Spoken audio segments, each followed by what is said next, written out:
Hello everyone, welcome back. आशा करता हूं आप सभी लोग काफी अच्छे से होंगे और अपना ध्यान काफी अच्छे से रख रहे होंगे। तो बिना किसी देरी के अपना न्यूज़पेपर डिस्कशन स्टार्ट करते हैं। ये 2 दिन का है, 19 और 20 जुलाई।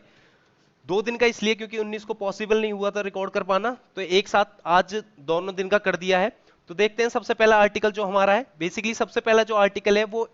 इंडिया जो बाहर हो गया है चाबार प्रोजेक्ट से, चाबार रेल प्रोजेक्ट से बेसिकली, तो उसके लिए बातें की जा रही हैं। कुछ क्वेश्चंस और भी हैं, क्या ये बाद में रिजॉइन कर सकता है, और ईरान का क्या इशू है इस सब में, और चाइना का क्या लिंक है इस सब इशू को लेकर। तो अभी तक की हम स्टोरी की बात करें तो अभी बेसिकली ईरान ने खुद ही अपना इनॉग्रेट कर दिया है इस ट्रैक को ले करना, यानी कि इस ट्रैक को खुद ही बना रहा है ईरान अपनी स्टेट ओन कंपनी के साथ मिलके, जो चाहबार पोर्ट से लेके जहेदिन तक है। यानी कि जो उसकी लेंथ है वो 628 किलोमीटर लॉन्ग रेल प्रोजेक्ट है ये। इसमें इंडिया को बाहर निकाल दिया है, ऐसी रिपोर्ट्स आई हैं। इसके बाद खैर बाद में ईरान ने क्लैरिफाई भी किया कि बाद में रिजॉइन कर सकता है अगर वो इंडिया चाहे तो, लेकिन अभी ये खुद ही लेके चलेगा इस प्रोजेक्ट को, ऐसा उसने क्लियर कर दिया है। देखा जाए अगर चाबहार का अगर हम मतलब देखें तो इसका मतलब है 4 सीजन्स, यानी कि चाबहार 4 सीजन, और जो कि जाना जाता है अपने सेलिब्रियस वेदर, यानी कि जो मस्त एकदम रहने लायक जो मौसम है उसके लिए जाना जाता है चाबहार। और ये इसके साथ फिर बीच में एक स्टॉर्म में फंस चुका है ये, इस तरीके के एक टर्म बेसिकली बोला जा रहा है चाबहार को। क्यों? क्योंकि जो इंडिया का इन्वेस्टमेंट था वहां पे अब इंडिया के इन्वेस्टमेंट नहीं हो पाएगा, जो कि काफी ज्यादा स्ट्रेटेजिकली इंपॉर्टेंट प्रोजेक्ट था इंडिया के लिए, चाहबार रेल प्रोजेक्ट और चाहबार पोर्ट। चाहबार पोर्ट बेसिकली जो फेज 1 था उसका कंप्लीट हो चुका है, और 2018 में इंडिया ने अफगानिस्तान तक अपना पहला जो असाइनमेंट था जिसमें करीब जो कि करीब वीट उसमें सबसे पहले अफगानिस्तान को पहुंचाया गया था, तो वो पहुंचा दिया गया था फेज 1 के कंप्लीशन में, यानी कि 2018 में। ये काफी ज्यादा स्ट्रेटेजिकली इंपॉर्टेंट इसलिए है क्योंकि पाकिस्तान को इस पे बाईपास किया जा रहा था। पाकिस्तान का बेसिकली जो ग्वादर पोर्ट है, जो कि चाइना उसमें इन्वेस्ट कर रहा है, चाइना रीडेवलप कर रहा है और डेवलप कर रहा है ग्वादर पोर्ट को, तो स्ट्रेटेजिकली काफी इंपॉर्टेंट हो जाता है पाकिस्तान को बाईपास करना। टू अगर हमें अफगानिस्तान और सेंट्रल एशिया में एंटर करना है और फर्दर रशिया में अगर हमें आगे एंटर करना है, तो हमें पाकिस्तान को बाईपास करने के लिए चाबार पोर्ट काफी स्ट्रेटेजिकली इंपॉर्टेंट था। तो पहले हम एक बार ईरान की लोकेशन देख लेते हैं कि इंडिया के रिस्पेक्ट में कहां पर है। तो आपको दिखाई दे रहा होगा ये इंडिया है हमारा, और यहाँ पे ईरान। ये बेसिकली गल्फ ऑफ ओमान की जस्ट ऊपर है, यानी कि गल्फ ऑफ ओमान में ही अगर हम कहें यहाँ पर मराकन हिल्स हैं, यहाँ पर ही है चाबहार पोर्ट। चाबहार पोर्ट से बेसिकली जो 628 किलोमीटर का जो रेल रूट था वो जहेदन तक था। तो ये बेसिकली इरकॉन इसको बनाने वाला था, इंडिया की कंपनी है इरकॉन। अभी ये है कि ईरान अपनी स्टेट ओन कंपनी के साथ मिलकर खुद बनाएगा इस 628 किलोमीटर लॉन्ग रेल ट्रैक जो भी है, और इसके बाद इसको फर्दर एक्सटेंड भी करना था जरांस तक, जो कि बॉर्डर सिटी है अफगानिस्तान और ईरान का। और इंडिया ने जयराज और देलाराम में एक रोड प्रोजेक्ट भी कंप्लीट कर दिया है। तो कहीं ना कहीं यहाँ से चाहबार से लेके जयदन कंप्लीट होने के बाद हमारी डायरेक्ट एंट्री देलराम तक हो सकती थी, लेकिन अभी जो है 3 साल का मतलब टाइम लगा था पूरी, कि कितना फंड लगेगा, कितना ज्यादा किस तरीके से लेके चलना है प्रोजेक्ट को, ये सारे असेसमेंट इंडिया ने कर लिया था अपने। बेसिकली इंडिया की जो कंपनी थी एयरकॉन उसने कर लिया था, लेकिन उसके बाद अभी ईरान ने उस पर कुछ रिस्पॉन्स नहीं दिया था, और ईरान ने अभी बोला है कि वो खुद ही अपनी स्टेट ओन कंपनी के साथ मिलके इसको डेवलप करेगा, इस रेल प्रोजेक्ट को, जो कि जहेदिन तक है। बात करें अगर ईरान की, तो प्रेसिडेंट है हसन रोहानी, कैपिटल है तेहरान, करेंसी है ईरानियन रियल, ऑफिशियल लैंग्वेज है पर्शियन। तो बेसिकली अब बात करी क्या जा रही है, जो प्रोजेक्ट था वो सदर्न कोस्ट पे था, सिस्तान बलूचिस्तान प्रोविंस, यानी कि जो बलूचिस्तान प्रोविंस है पाकिस्तान के, उसके नियर बाई जो प्रोविंस है सिस्तान, उसमें था ये चाहबार पोर्ट। इसके अलोंग हमारा प्रोजेक्ट ये चल रहा था, और ये करीब 2003 से इस पे बातें चल रही थी कि हम इसको डेवलप करेंगे, और जो फर्स्ट एग्रीमेंट था वो 2003 में ही हमने साइन किया था। इसके बाद हमारी जो स्टेट ओन कंपनी है इरकॉन इंटरनेशनल लिमिटेड, यानी कि Indian railway international construction company जो है, वो इस रेल प्रोजेक्ट को देख रही थी, और उसके साथ जो चाबार पोर्ट से लेके जो जयदन तक की जितनी भी जरूरतें थी, जो भी फैसिलिटीज वगैरह थी, पोर्ट्स फैसिलिटीज वगैरह थी, उसको ये इरकॉन कंपनी हमारी, बेसिकली जो हमारी स्टेट ओन्ड, खुद की स्टेट ओन्ड कंपनी है, वो इसको इस प्रोजेक्ट को देख रही थी। अभी बात करें क्यों इंडिया के लिए चाबार इतना ज्यादा इंपॉर्टेंट है। अगर हम देखा जाए तो इंडिया और ईरान के जो रिलेशंस हैं वो काफी हिस्टोरिक रहे हैं, तो उनको मेंटेन करने के लिए तो ये और ज्यादा, और जो ईरान में जो सैंक्शंस यूएस या इजराइल वगैरह के जो भी एक क्या कहते हैं, सिंपल अगर बात कहें कि यूएस और इजराइल इसके अगेंस्ट रहते हैं ईरान के, तो कहीं ना कहीं इतने ज्यादा अगेंस्ट के बाद भी ईरान और इंडिया का रिलेशन काफी हिस्टोरिक रहे हैं, और इंडिया ने काफी ज्यादा इन्वेस्ट भी किया है, जैसे चाबार रहा या बाकी और प्रोजेक्ट्स रहे इसके साथ साथ जो वहां चल रहे थे इसके सब्सिडरी प्रोजेक्ट्स। इतने सैंक्शन के बाद भी इंडिया वहां पे डेवलप कर रहा था, तो ये एक हमारे जो हिस्टोरिक रिलेशंस रहे, on the basis of trade के ऊपर जो हमारे हिस्टोरिक रिलेशंस रहे, उसकी वजह से काफी ज्यादा इंपॉर्टेंट था, अगर देखा जाए तो। और आगे बात करें तो ईरान इसीलिए भी ज्यादा इंपॉर्टेंट हमारे लिए हो गया था क्योंकि हमें पाकिस्तान को बाईपास करना था, क्योंकि वेस्ट में हमें पाकिस्तान काफी ज्यादा दिक्कत दे रहा था, और हमारे पाकिस्तान के साथ अभी इस टाइम पे बिल्कुल भी अच्छे रिलेशंस नहीं है, यानी कि जो रिलेशंस पाकिस्तान के साथ हुआ भी करते थे ना, अब वो भी जा चुके हैं। इतने बहुत बेकार रिश्ते इस टाइम पे हमारे पाकिस्तान के साथ हो चुके हैं, तो कहीं ना कहीं उस ग्वादर पोर्ट को बाईपास करने के लिए हमारे लिए चाहबार काफी एम्बिशियस प्रोजेक्ट रह जाता था। भले ही इस पे क्या कहते हैं हमारा खर्चा काफी ज्यादा हो रहा था, बट अगर बात करी जाए, इंडिया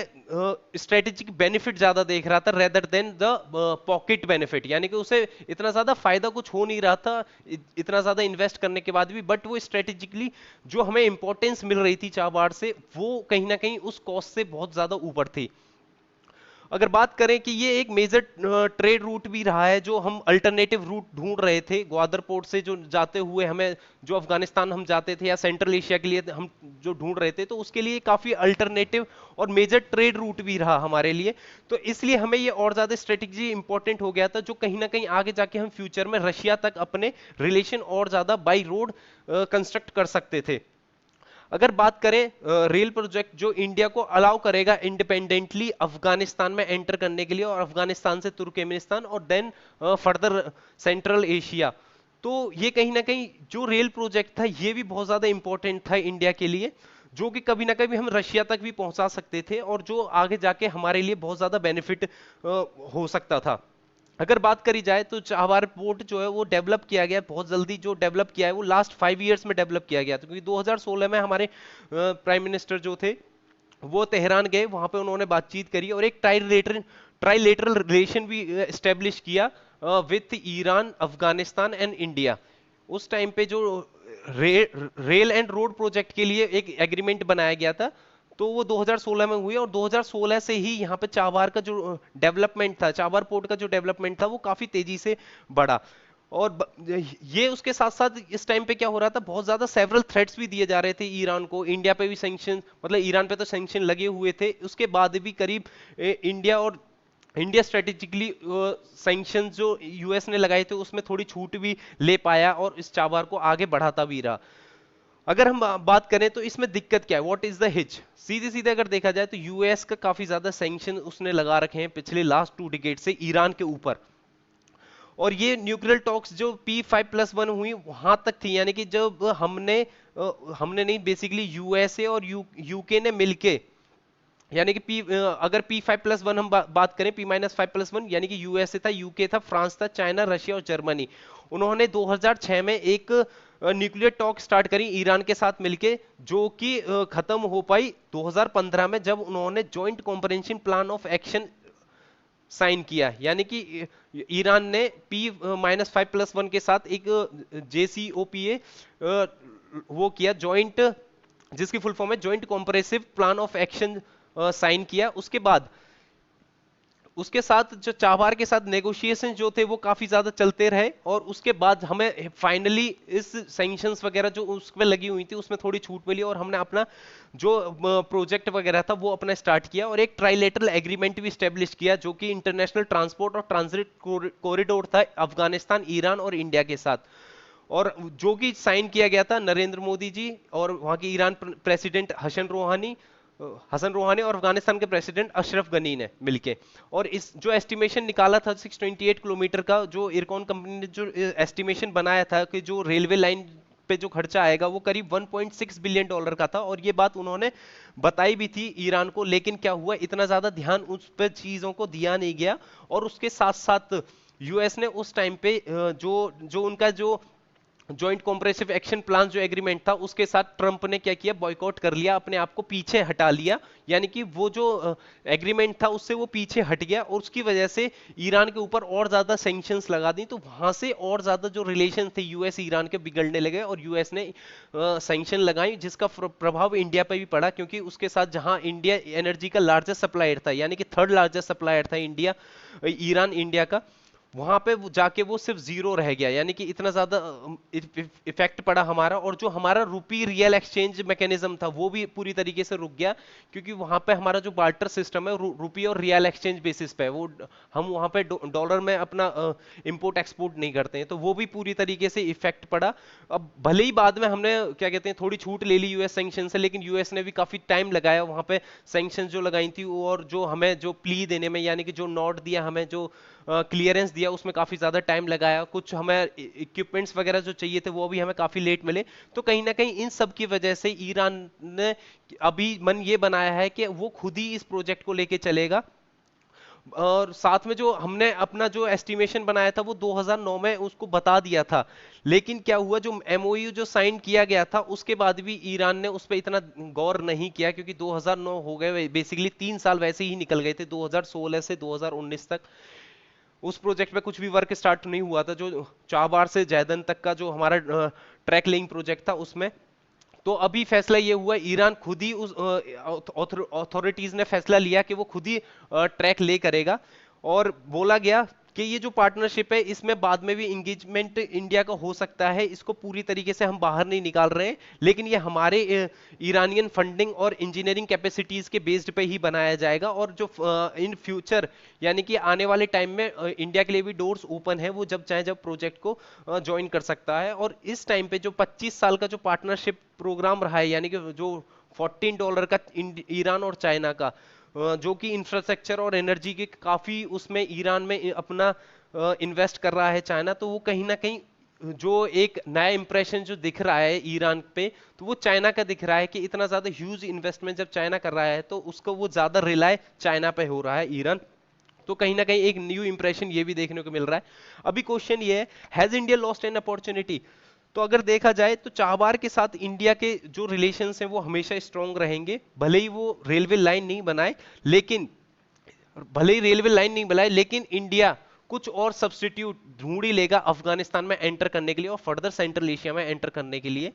इंडिया का जो लॉस है वो बहुत कम हुआ है, क्योंकि अभी तक जो अच्छा खासा इन्वेस्ट उसने किया नहीं था। बेसिकली अभी एस्टिमेशन कॉस्ट वगैरह यही सब करी थी उसने, अपना जो मटेरियल वगैरह है जो सीधा लिया गया है भी है, तो वो बाई मतलब वो इंडिया ने जो मटेरियल प्रोवाइड किया है वो एक बार्टर सिस्टम पे बेस्ड था। तो इंडिया का एज सच उसमें कोई मॉनेटरी लॉस नहीं है, लेकिन एक रेपुटेशनल डैमेज तो है कि इंडिया के हाथ से प्रोजेक्ट जा चुका है जो कहीं ना कहीं बहुत ज्यादा स्ट्रेटेजिकली इंपॉर्टेंट हुआ करता था। और इस तरीके से प्रोजेक्ट जाना और चाइना का उसमें एंटर हो जाना कि वो जो 14 मिलियन डॉलर या बिलियन डॉलर का जो इन्वेस्टमेंट चाइना कर रहा है, तो ये कहीं ना कहीं दिखा रहा है कि इंडिया के जो प्रोजेक्ट्स हैं वो वायबल नहीं है, वो इतने ज्यादा वो नहीं है, क्योंकि उन्हें एक डिले भी फेस करना पड़ता है इंडियन प्रोजेक्ट्स को, और कॉस्ट तो कट काफी ज्यादा झेलनी ही पड़ती है। इतना ज्यादा इन्वेस्ट वो उस लेवल पे कर नहीं पाते हैं जितना चाइना कर रहा है। तो एक ये सोचने वाली बात है। और ये जो हमारा जो सिंबल है इंडियन ईरान का जो फ्रेंडशिप है, इस पे भी एक धब्बा लगाता है। तो हमें अपने जो हमें कोलेटरल डैमेज जो हमें हो रही है उसको अच्छे से एनालिसिस करना चाहिए, और जो हमारे जो यूएस चाइना और ईरान की जो प्रॉक्सी वॉर चल रही है उसके साथ मिलके हमें एक बैलेंस बनाना चाहिए, जिससे हमारा जो इंडिया ईरान का रिलेशन है वो भी अच्छा रहे और यूएस के साथ भी हमारा बनता रहे। इस टाइम पे हमारा चाइना के साथ तो एक अलग टेंशन क्रिएट हुआ ही पड़ा है। तो कहीं ना कहीं इसकी वजह से भी सारा जो इफेक्ट है ये बहुत ज्यादा कोलेटरल डैमेज कर रहा है नेबरिंग कंट्रीज में, इंडिया की खासकर। नेक्स्ट जो आर्टिकल है वो बात कर रहा है सीबीएसई का जो सिलेबस अभी 30% जो कट कर दिया गया है, तो उस पर बेसिकली अपोजिशंस वगैरह ने काफी ज्यादा इस पे चीजें उठाई कि इसमें जो इंपॉर्टेंट टॉपिक्स थे उनको दूर कर दिया गया है, जो काफी ज्यादा खासे जरूरत हो जाते थे उनको हटा ही दिया गया है, और जो फंडामेंटल बेसिक टॉपिक हैं जो रहने ही चाहिए थे उनको ना रख के इन्होंने जो उस पे बेस्ड टॉपिक्स हैं उनको रखा गया है, जो कहीं ना कहीं क्रिटिकल थिंकिंग जो एक इवॉल्व होती है लर्निंग के टाइम पे वो कहीं ना कहीं कम हो जाएगी, और जो टॉपिक्स जिन्हें पढ़ाया भी जाएगा बेसिकली जो है नहीं सिलेबस में लेकिन पढ़ाया जाएगा उनका एनालिसिस नहीं किया जाएगा, यानी कि उनका एग्जाम वगैरह नहीं लिया जाएगा, वो एग्जामिनेशन में वो टॉपिक्स पूछे ही नहीं जाएंगे। तो जो क्रिटिकल थिंकिंग है बच्चे की वो कहीं ना कहीं लो ही रहेगी और इतना ध्यान उन टॉपिक्स पर देगा ही नहीं जो बहुत ज्यादा इंपॉर्टेंट हो जाते हैं पूरे करिकुलम के लिए। तो क्वेश्चन ये है कि how it will impact learning, ये कैसे इंपैक्ट डालेगा लर्निंग पर। और अगर अभी तक की हम बात करें, जो स्टोरी अभी तक की यही है कि कोविड 19 को देखते हुए जो क्लासरूम प्रोग्राम का ध्यान में रखते हुए सीबीएसई ने करीब 30% का जो सिलेबस है उसको कट डाउन कर दिया गया है, जो कि सिर्फ क्लास 9 से लेकर 12 तक का ही कट डाउन किया है। ये बेसिकली फर्स्ट टू 8 तक का नहीं है, ये 9 से लेकर 12 तक के जो बच्चे हैं उनका ही सिलेबस कट आउट किया गया है। तो इस पे बात करी जा रही है कि उसने भले ही सीबीएसई ने बोला है कि जो कोर कंसेप्ट हैं वो रहेंगे, वो रिटेन रहेंगे, उनको पढ़ाया ही जाएगा, बट जो टॉपिक जो हटाए गए हैं उन पे भी एक कंसर्न बनता है, यानी कि उन पे भी बात करनी चाहिए, क्योंकि वो जो टॉपिक रिमूव किए गए हैं वो वरीसम है, यानी कि उन पर सोचने या विचार करने योग्य टॉपिक्स हैं, वो उनको ऐसे नहीं हटाया जा सकता। अगर बात करें तो ये जो पब्लिक कंसर्न है वो सिर्फ social science, history, political science या ह्यूमैनिटीज सब्जेक्ट्स तक ही नहीं रह जाता है। कुछ जो पॉलिटिशियन और एकेडमिक्स जो प्रोटेस्ट कर रहे हैं वो ये कर रहे हैं कि जो फेडरलिज्म का टॉपिक है, सिटीजनशिप का टॉपिक है, नेशनलिज्म का है, सेक्युलरिज्म का, डेमोक्रेसी और डाइवर्सिटी का है, और जो एनालिसिस कर रहा है रिसेंट इकोनॉमिक जो क्या कहते हैं स्टेप्स लिए गए थे जैसे डिमोनेटाइजेशन और जीएसटी, जो इनके बेस्ड पे जो टॉपिक्स थे इनको भी हटा देना, तो ये ऑपोजिशन पॉलिटिशियंस रहे या एकेडमिक्स रहे इनको ये कंसर्न लग रहा है कि ये भी एक कंसर्न वाली बात है कि इनको हटा दिया गया है। तो अगर हम बात करें जो टॉपिक जो हटाए गए हैं ये इंडिविजुअली सीबीएसई ने नहीं ले लिए हैं, उसने इंडिविजुअल फैसला नहीं ले लिया कि सीबीएसई ने कहा कि और गवर्नमेंट ने मान लिया या गवर्नमेंट ने सीबीएसई को बोला कि इतना हटा दिया जाए और सीबीएसई ने मान लिया, नहीं। ये जो फैसला लिया गया है ये सीबीएसई की कोर्स कमेटी होती है जिसमें 6 से लेकर 7 मेंबर होते हैं, इसमें स्कूल टीचर और यूनिवर्सिटी के प्रोफेसर भी इस मेंबर में भागीदारी होते हैं, यानी कि 6 से 7 जो मेंबर होते हैं उसमें स्कूल के टीचर्स भी होंगे, यूनिवर्सिटी के प्रोफेसर्स भी होते हैं, जो कि हर साल मिलते हैं और जो भी चेंज करना होता है या अपडेट लानी होती है तो उसके बेसिस पे अपना फैसला लेते हैं। और ये जो सिलेबस के ऊपर बात होती है बेसिकली फरवरी में करती है, लेकिन इस टाइम पे जो था वो जून में लिया गया इस कोविड 19 को देखते हुए फैसला। और ये जो कोर्स कमेटी है इंडिपेंडेंट ग्रुप है, ये नहीं है ये किसी के अंडर वर्क कर रहा है, तो इसका कोई जो आउटसाइडर है उसका कोई हस्तक्षेप नहीं होता। इसकी जो फैसले होते हैं वो इन 6 to 7 मेंबर्स के बेस्ड पे ही जो रिकमेंडेशन दी गई होती है उसके बेसिस पे ही ये फैसला लिया जाता है। इसका जो बाहरी यानी कि ये एक ऑटोनॉमस बॉडी है, इसका कोई रोल नहीं है कि गवर्नमेंट इसमें कुछ हस्तक्षेप करेगी, ऐसा कुछ नहीं है, ये कंप्लीट इंडिपेंडेंस है और जो सिर्फ एकेडमिक्स के रिलेटेड ही बात करेगी और इसका कुछ लेना देना नहीं रहता है। अगर हम बात करें ये जो कोर्स कमेटी होती है ये फर्दर सजेस्ट करती है सीबीएसई की करिकुलम कमेटी को, और फिर उसके बाद जो गवर्निंग बॉडी है उसको वो फर्दर उसको उस पे जाती हैं चीजें, वहां से फिर चीजें जो है यूनियन मिनिस्टर ऑफ एचआरडी उसको और दिल्ली गवर्नमेंट या बेसिकली और जो एकेडमिक से रिलेटेड जो भी स्टेट गवर्नमेंट और बाकी की जो गवर्नमेंट है वो इंडल्ज होती हैं, और तब जाके ये कहीं ना कहीं इस तरीके के जो फैसला है फाइनल उसको तब जाके फाइनल क्लीन चिट और नोट मिल पाती है। अगर हम बात करें जो कंसेप्ट जो टॉपिक्स हटाए जा रहे हैं उनका ये बोला जा रहा है कि ये जो टॉपिक्स हैं फेडरलिज्म या जो बाकी के टॉपिक्स रहे ये बेसिकली 11th क्लास के टॉपिक्स थे, तो इनको बोला जा रहा है कि इनका जो फ्रेश टॉपिक्स है यानी कि इनको जो एक कंप्लीट जो टॉपिक्स हैं ये कंप्लीट चैप्टर 12th में जाके हैं, तो टीचर्स कहीं ना कहीं 11th में इनको खुद ही इग्नोर करते थे क्योंकि उन्हें 12th में अच्छे से पढ़ने पड़ेंगे, और कहीं ना कहीं जो 12th के 11th जो है वो इंटरनल असेसमेंट मार्क्स पे ही बेस्ड होता है जो एग्जामिनेशन, और 12th जो है वो बोर्ड पे होता है, तो इंटरनल होने की वजह से 11th के जो ये टॉपिक्स हैं इन पे ध्यान इतना दिया ही नहीं जाता है और क्लासरूम में इनको पढ़ाई नहीं जाता है, इनको वैसे ही नेग्लेक्ट कर दिया जाता है, और इस क्योंकि ये 12th में खुद ही पढ़ाया जाएगा इसलिए। तो अभी बताया जा रहा है कि इन टॉपिक को हटाना एक तरीके से सही फैसला भी है, इतना ज्यादा इंपॉर्टेंट हो नहीं जाता है क्योंकि सब्जेक्ट में वैसे भी टीचर्स जो थे इनको पढ़ाते ही नहीं थे, तो ये कहीं ना कहीं ये गलत भी है ये कहना कि क्या कहते हैं जो इंपॉर्टेंट टॉपिक्स हैं बेसिकली जो क्रिटिकल थिंकिंग डेवलप करते हैं बच्चे के अंदर वो अब हो नहीं पाएगी। तो नहीं, बेसिकली ये 12th में एक अलग से ही सब्जेक्ट होते हैं फेडरलिज्म, मतलब सब्जेक्ट में ही अलग से पूरा पूरा चैप्टर होता है। 11th में तो खाली एक ब्रीफ इंट्रो दे रखा होता है, फेडरलिज्म या सिटीजनशिप रहा या जो भी और टॉपिक्स रहे। तो बेसिकली यही बोला जा रहा है, और ये चीज किसी उसने नहीं बोली है, ये वहां के एक टीचर ने ही बोला है, जो कि एक दिल्ली स्कूल बेस्ड का ही रेप्यूटेड टीचर है, जिसने अपना बेसिकली नाम नहीं बताया। उसने ही बोला है कि क्लास 11th में इतना ज्यादा इंपॉर्टेंट ये टॉपिक्स हो नहीं जाते हैं, तो इसलिए इनको हटा दिया गया है। तो मेन बस यही बातें इसमें बेसिकली बोली गई। और अगर हम नेक्स्ट देखें तो ये 20 तारीख का एडिटोरियल है, जिसमें बात करी जा रही है जो मालाबार एक्सरसाइज होती है हमारी, जो यूएस, जापान और इंडिया की जो नेवी बेस्ड एक्सरसाइज है, यानी कि ये जो मालाबार एक्सरसाइज है बे ऑफ बंगाल में कंडक्ट कराई जाती है, और ये ट्राइलेटरल एक्सरसाइज है, हर साल होती है बे ऑफ बंगाल में।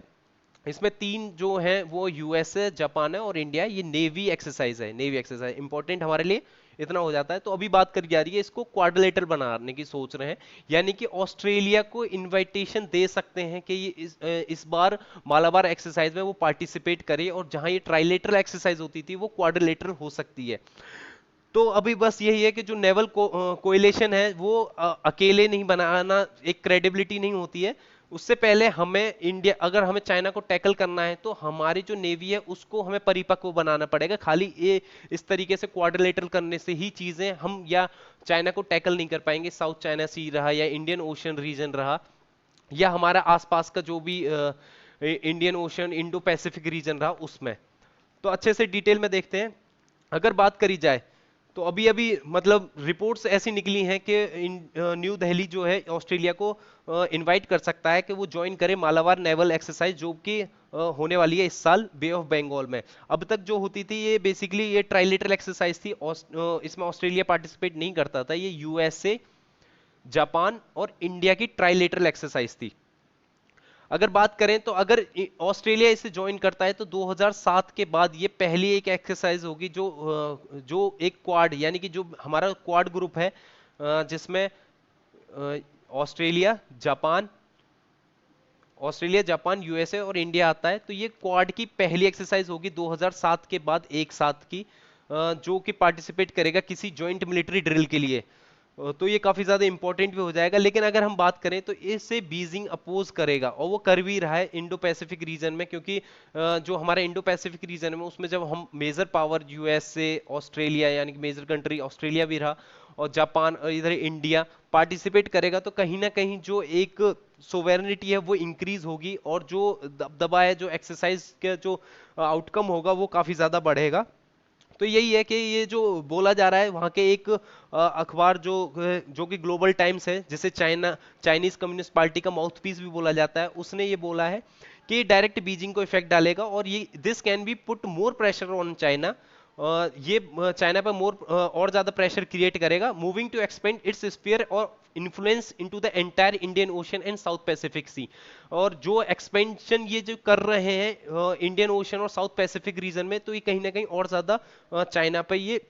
दबाव डालेगा। लेकिन अगर बात करें जो इंडियन कमेंटेटर्स हैं, इन्होंने बोला तो है कि ये अच्छा है, ये काफी पहले फैसला ले लेना चाहिए था जो इस टाइम पे लिया गया है। लेकिन इसके साथ साथ कुछ हमारे जो इंडियन, उन्होंने इसको एक विचार करने योग्य भी बोला है कि इस पे पहले विचार किया जाए, एकदम से फैसला ना ले लिया जाए, क्योंकि चाइना के साथ लद्दाख में जो स्टैंड ऑफ चल रहा है इंडिया का, तो वो कहीं ना कहीं एक गलत और डायरेक्शन में एक चीजें चली जाएंगी। पहले हमें लद्दाख का जो इशू है इसे रिजॉल्व करना चाहिए, उसके बाद हमें आगे चीजों को लेके चलना चाहिए। और ये एक कुछ एनालिस्ट ने ये भी बोला है कि एक टाइम भी सही भी है कि इंडिया अपना जो ट्रेडिशनल एक डिफेंसिव मैकेनिज्म हुआ करता था जो ओशियन में, उसको शो करे कि और वो डिफेंड कर सकता है और अच्छे से। अगर इंडिया, अगर हम बात करें कि इस तरीके का अगर हम उसमें बढ़ा भी रहे, तो अगर हम उस तरीके से बात करें कि चाइना के साथ हमारा कोई एग्रेशन इंडियन ओशन या उस जो आसपास का रीजन रहा है इंडियन ओशन रीजन में, कोई इतना ज्यादा एग्रेसिव रहा नहीं। चाइना ने कभी हमारे साथ कुछ इस तरीके की हरकत करी नहीं कि इस तरीके का हम एक फैसला ये भी लें। तो एक विचार करने वाला सवाल यही हो रहा है कि जब इंडिया के साथ चाइना का कुछ इस तरीके का जो नेवी या नेवल कॉन्फ्लिक्ट रहा नहीं या ओशन कॉन्फ्लिक्ट रहा नहीं, जो बेसिकली और देशों के साथ रहता है, तो कहीं ना कहीं ये इस टाइम पे सही भी नहीं है कि ये अलग ये इस तरीके का फैसला लिया जाए। और आने वाले टाइम में जो एक आउटकम और निकल के आ सकता है, तो उसके लिए पहले से ही इंडिया को रेडी भी रहना चाहिए, अगर इस तरीके का फैसला अगर वो ले भी रहा है तो। अगर बात करें यूएसए के लिए और जापान के लिए, काफी ज्यादा फायदा भी करेगा, क्योंकि जिस तरीके से साउथ चाइना सी में जो चाइना का जो आर्मी, नेवल आर्मी है, वो इतना ज्यादा दबदबा कर रहे हैं। और इस टाइम पे जो यूएसए ने अपने जो यूएस ने अपनी नेवी यूएस नेवी ने जो साउथ चाइना सी में जो अपने जहाज उतारे हैं, तो उसके लिए वो कहीं ना कहीं फिर इंडिया की तरफ देखेगा कि वो उसे गाइड करे, हेल्प करे और साथ दे। तो ये इस तरीके का एक प्रॉब्लम की क्रिएट करेगा, क्योंकि इसमें सबसे ज्यादा फायदा सिर्फ यूएसए और जापान का होगा, जो कि ये सोचते हैं कि चाइना का जो इन्फ्लुएंस ज्यादा है वो साउथ चाइनीज सी में ज्यादा है, यानी कि पैसिफिक जो रीजन है उसमें ही उसका ज्यादा इतना इतना दबदबा है, इतना इंडियन ओशन में नहीं है। जबकि इस तरीके की कोई सिचुएशन है नहीं कि इंडियन ओशन में भी वो इतनी ही ज्यादा एग्रेसिवली चीजें लेके चलता है, भले ही इंडिया के साथ वो इतना एग्रेसिव नहीं रहा हो। तो कहीं ना कहीं जो जापान और चाइना है उनके लिए तो ये बेनिफिट है इस तरीके की क्वाड एक्सरसाइज में, या इंडल्ज होना, ऑस्ट्रेलिया को भी इंडल्ज कर देना। लेकिन हमारे लिए अगर देखा जाए तो खाली एक ऑस्ट्रेलिया है जो ईस्टर्न ओशन रीजन को हमारे साथ कवर कर सकता है। तो आगे यही बात है कि क्या कहते हैं, हमारे लिए जो अभी तक जो भी चाइनीज या इंटेलिजेंस शिप प्रेजेंस भले ही अंडमान में रहे हैं, लेकिन वो इतना ज्यादा एक्सपेंड उन्होंने भले ही किया है, लेकिन इंडिया को हमेशा उससे अछूता रखा है। इंडिया के साथ उन्होंने इतनी ज्यादा कोई दिक्कत दी नहीं है कि इस टाइम पे इंडिया को अगर हमें इस तरीके का एक क्वाड फॉर्म करना चाहिए, ये एक अलग एंगल से भी बात करी जा रही है। और अगर हम इंडिया की एक रियलिटी बताएं तो इस तरीके के कोएलिशन से हम खाली इंडिया का जो चाइना का जो नेवल पावर है उसको हम अडेयर नहीं कर सकते हैं, उसको हम दबा नहीं सकते हैं। उससे पहले हमें जो यूएस है या जापान है, जो ऑस्ट्रेलिया है, उसके साथ हमें मिलके जो टेक्नोलॉजी ट्रांसफर के साथ बात करनी चाहिए, हमें उनसे टेक्नोलॉजी लेनी चाहिए, अपने आप को अपग्रेड करना चाहिए, हमारी अपनी नेवी को अपग्रेड करना चाहिए, तब कहीं जाके हम उनसे टक्कर ले पाएंगे। भले ही ये फैसला जो है, ये जो फैसला है इस टाइम का, ये शॉर्ट टर्म के लिए बहुत अच्छा हो, काफी ज्यादा गेन भी करे इंडिया को, बट लॉन्ग टर्म के लिए इतना इफेक्टिव है नहीं है जितना इस चीज को लेके चल रहे हैं। और बात करें कि इनवाइट करना ऑस्ट्रेलिया को मलाबार में, ये बैड आइडिया भी नहीं है, लेकिन उतना अच्छा भी नहीं है जो एक माना जा रहा है। अगर बात करें पॉलिटिकली सेंसिबली, अगर इतना ज्यादा ये ऑपरेशनली इंप्रूडेंट नहीं होगा, यानी कि इतना अच्छा नहीं होगा जितना हम लेके चल रहे हैं। शॉर्ट टर्म के लिए भले ही हमें एक गेन मिल जाए कि 4 लोग एक साथ नेवल एक्सरसाइज कर रहे हैं, लेकिन लॉन्ग टर्म जब तक हम उनके साथ टेक्नोलॉजी ट्रांसफर पे वर्क नहीं करेंगे, उनके साथ हम अपग्रेड अपनी नेवी को नहीं करेंगे, तब तक ये कुछ फायदा नहीं है इस तरीके के क्वाड मिलिट्री एक्सरसाइजेस करना, ये सब। तो ये सब बातें बेसिकली बोली जा रही हैं, एक अलग एंगल से भी चीजें बताई जा रही हैं, क्योंकि सिर्फ इतना ही ये फैसला ले लेना कि इंडिया ऑस्ट्रेलिया को इनवाइट कर रहा है, यहां तक बातें सीमित नहीं रह जाती हैं। आगे बात करी जा रही है जो काफी ज्यादा इंपॉर्टेंट है कि via separate anti torture law, यानी कि रिसेंटली अभी जो तमिलनाडु में केस हुआ था, फादर सन को जो पुलिस कस्टोडियल डेथ हुई, उसके बाद ये काफी ज्यादा उठने लगा कि डिमांड की गई कि सेपरेट लॉ बनाया जाए जो अगेंस्ट टॉर्चर हो। तो अगर बात करें कि अभी इसेंशियल इतना है नहीं है, क्योंकि एग्जामिन हम करें जो हमारे पास एग्जिस्टिंग लॉ है वो ही इनएडुकेट है, यानी कि उनको ही अच्छी तरीके से इम्प्लीमेंट नहीं किया गया है, जो इस तरीके की जो इंसिडेंट्स या कस्टोडियल टॉर्चर को देखते थे। अगर हम टॉर्चर की बात करें तो इसको डिफाइन ही नहीं किया गया इंडियन पीनल कोड में,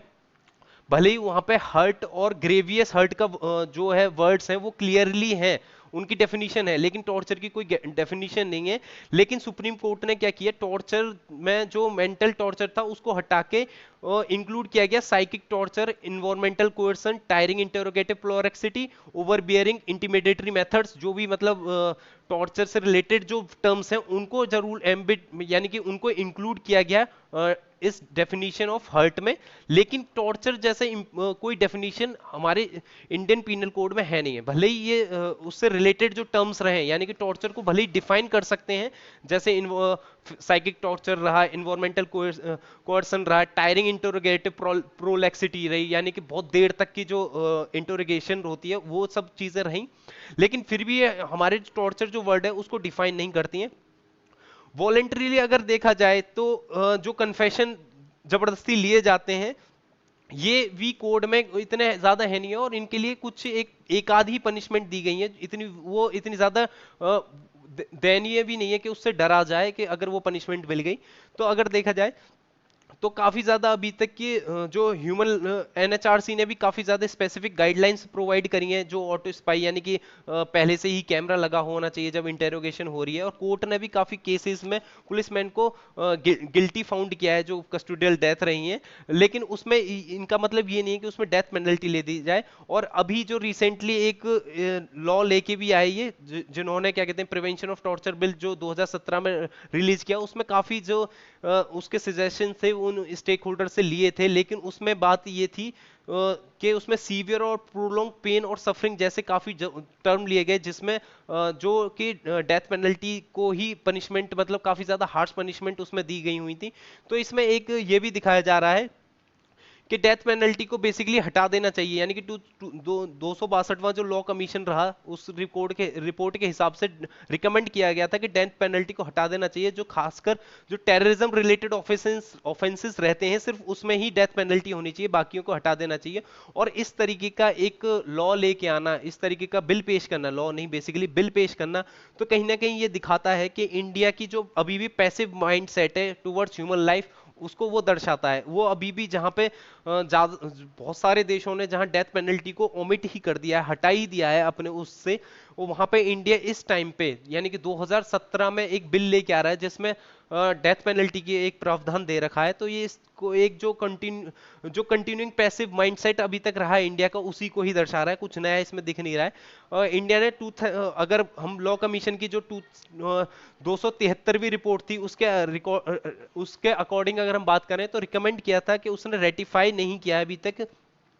जो यूएन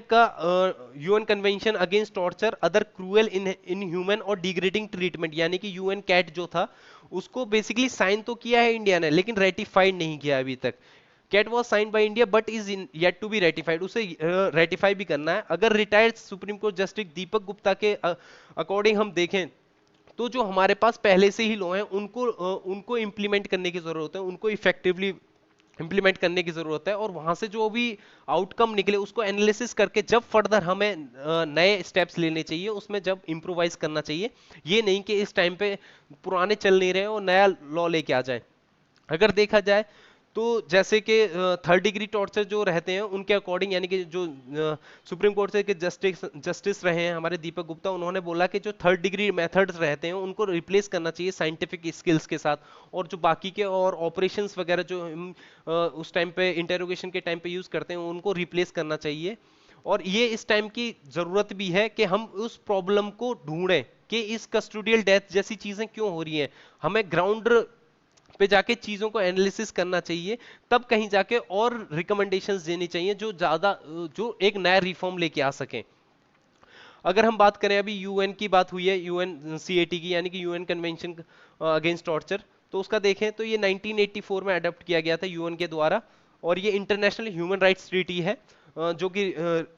रिव्यू की गई 1984 में। और ये जो कन्वेंशन है ये इफेक्टिव मेजर प्रोवाइड कराता है जो टॉर्चर वगैरह होते हैं to prevent torture in any territory under their jurisdiction and forbids state to transport people to any country where there is a reason to believe they will be torture, यानी कि वो states को भी एक forbid भी करता है कि उन्हें इस तरीके से ट्रांसपोर्ट नहीं करना है अदर कंट्री में लोगों को जहां पे उनके टॉर्चर होने की ज्यादा संभावना हो। अगर देखा जाए इंडिया ने ये कन्वेंशन साइन किया 1997 में। इंडिया उन 25 कंट्रीज में मिला के है जिन्होंने इसको रेटिफाई नहीं किया अभी तक, और जो अभी तक के सिग्नेटरीज रहे हैं वो 83 हैं, और इफेक्टिव हुआ ये 26 जून 1987 से, अडॉप्ट किया गया था 1984 में, और इफेक्टिव है यानी कि ये लागू हुआ 1987 से। लैंग्वेजेस हैं Arabic, Chinese, English, French, Russian and Spanish. Sign कब किया गया? 4 फरवरी 1985। तो इंपॉर्टेंट हो जाता है यूएन कन्वेंशन अगेंस्ट टॉर्चर, जो कि टॉर्चर से रिलेटेड और जो इनह्यूमन एक्टिविटीज रहती हैं उन सबको ये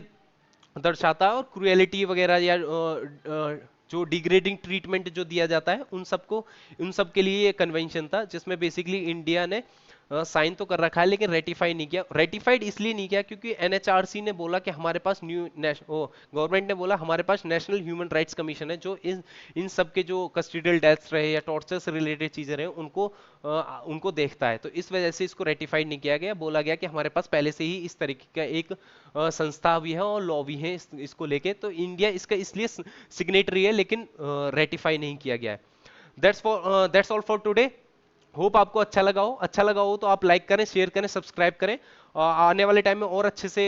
लेक्चर बनाए जाएंगे और धीरे धीरे काफी इंप्रूव किया जाएगा। आप और हम मिलकर एक साथ इंप्रूव करेंगे। Thank you.